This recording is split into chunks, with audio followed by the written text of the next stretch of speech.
Misalnya ada orang pergi ke dokter ya, dokter A misalnya ya, dia dokternya biasa saja Pak Ustadz. Dia datang, pasien datang berobat ke dokter A tersebut, tapi biasa saja ya, dan tidak mendapatkan kesembuhan. Tapi dia berdoa kepada Allah, dia bilang kesembuhan itu darimu. Padahal dia tahu ada dokter Richard yang jauh lebih jago.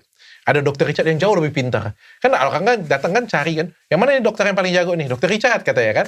Enggak. Aku mau apa aja dokter yang tersedia. Karena aku yakin Allah yang menyembuhkan aku. Nah, apakah seperti itu? Apakah menunjuk saya sebagai dokter terbaik tadi adalah bentuk kesyirikan? Jadi, bukan kesyirikan di situ. Kesyirikan itu begini, mempartnerkan Allah dengan makhluknya dari sisi ibadahnya. Tadi kan saya kasih contoh, orang lagi sholat, dia perindah sholatnya karena ingin dipuji oleh orang. Dia sedekah karena ingin dipuji oleh orang gitu ya.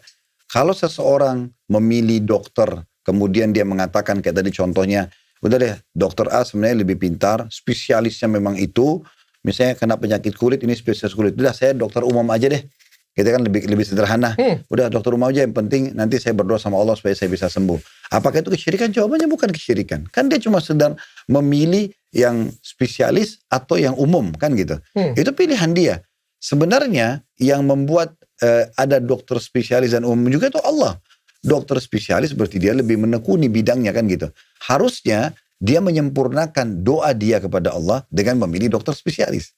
Itu baru benar. Oke. Itu baru adil untuk dirinya sendiri. Jadi memilih yang terbaik itu bukan syirik ya? Sekarang kalau saya bilang gini, contoh yang lain guru. Guru A sangat ahli di bidangnya. Misalnya matematika. Saya kalau belajar sama dia saya bisa cum laude nih. Tapi ada guru B, sudah deh, guru mana aja, guru SD juga apa-apa, yang penting bisa ngajarin saya. Toh pengetahuan dari Allah. Nanti saya berdoa sama Allah. Itu kan tidak tepat. Kan? Itu bodoh ya Pak Ustadz ya? Iya, berarti kan yang paling tepat adalah saya akan belajar dengan spesialis matematika ini, lalu saya berdoa sama Allah.